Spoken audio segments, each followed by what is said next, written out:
You're watching KSG News, where you get all the latest updates from across the globe to help with your exam preparation. We begin with GS Paper 2. This is in connection with education. The Ministry of Education has set up 4 committees to explore a range of governance reforms for the Indian Institute of Technologies, including more autonomy for an institute's board of governors and restructuring membership of the Senate.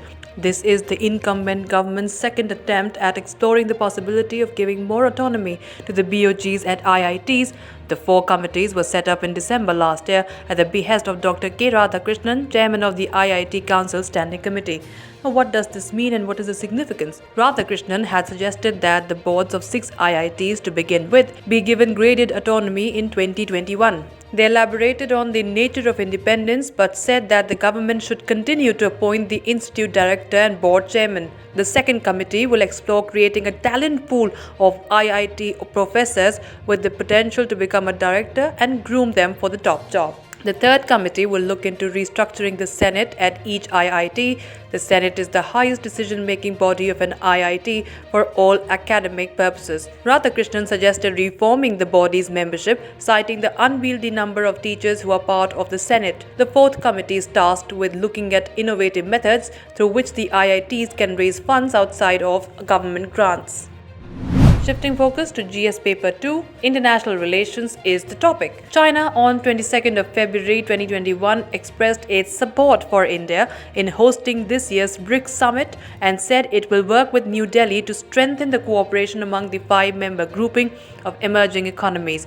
India has assumed the BRICS chairmanship for 2021 and is set to hold this year's summit. On the 19th of February, External Affairs Minister S. Jaishankar launched India's BRICS 2021 website at the BRICS Secretariat at Sushma Swaraj Bhavan in New Delhi. The BRICS is a cooperation mechanism with global influence consisting of emerging economies and developing countries. In recent years, it has seen greater solidarity and deeper practical cooperation and greater influence. BRICS is now a positive, stable and constructive force in international affairs. China attaches importance to this mechanism. India hosted this year's meeting and will work with it and other members to strengthen communication dialogue and consolidate the 3-pillar cooperation, expand BRICS Plus cooperation and work for greater progress under BRICS, and also help the world to defeat COVID-19, resume economic growth and improve global governance. China's announcement backing India to host the BRICS summit came as the armies of the 2 countries began disengagement of troops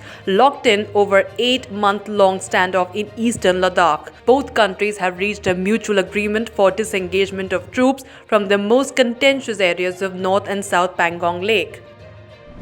Now moving on to GS Paper 2. This is in connection with bilateral relations. Uttar Pradesh is set to send a consignment of 20 tons of Buddha rice, popularly known as Kala Namak rice, one of the finest varieties of aromatic rice in India, to Singapore soon.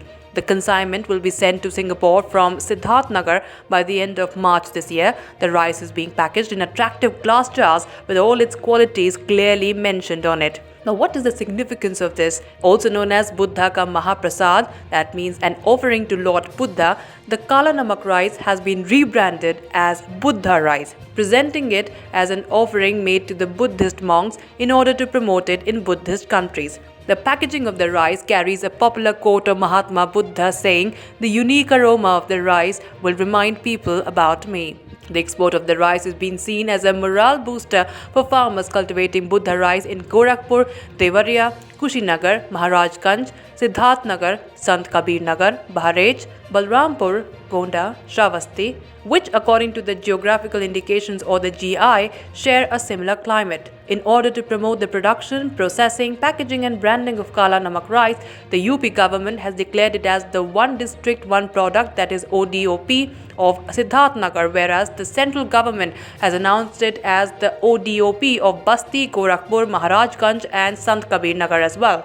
Historically, Kala Namak rice was grown at Bajaha village in Siddharthnagar district during the period of Mahatma Buddha. Meanwhile, a Kala Namak rice festival on the pattern of Strawberry Festival will be held in state in the near future. There is also a plan to set up a Kala Namak Rice Research Center at Siddharthnagar in cooperation with the International Rice Research Center, that is in Varanasi. Moving on to the GS paper relating to society, The National Commission for Backward Classes is in favor of 4 subcategories of other backward classes, in line with what the Justice G. Rohini Commission is exploring. The Justice Rohini Commission has been studying subcategorization of OBCs and is expected to submit its report to the government in July. The Commission, in principle, is in favor of roughly 4 categories of OBCs as being suggested by the Justice Rohini Commission. These subcategories will broadly be about OBC sections which have either benefited adequately or less benefited from reservation. The other 2 categories are about least benefited and those who have not at all benefited from the present reservation structure for OBCs. In January this year, the Centre gave an extension to the Justice Rohini Commission to submit its report. The panel's terms of reference is to examine the extent of inequitable distribution of benefits of reservation among the castes or communities included in the broad category of OBCs, with reference to such classes included in the central list, to work out a mechanism, criteria and parameters for subcategorization within such OBCs, and to identify respective castes and communities or subcastes to classify them in broad categories. Going into some background about this, the Justice Rohini Commission was constituted on the 2nd of October 2017. It was given 12 weeks to submit its report but has been given several extensions since. OBCs are granted 27% reservation in jobs and education under the central government. In September last year, a constitution bench of the Supreme Court reopened the legal debate on subcategorization of scheduled castes and scheduled tribes for reservation. The debate arises out of the perception that only a few affluent communities among the over 2,600 included in the central list of OBCs have secured a major part of this 27% quota. The argument for subcategorization or creating categories within OBCs for reservation is that it would ensure equitable distribution of representation among all the OBC communities. That's it in this video from our side. Stay tuned for more such short, concise and informative videos to help with your exam preparations.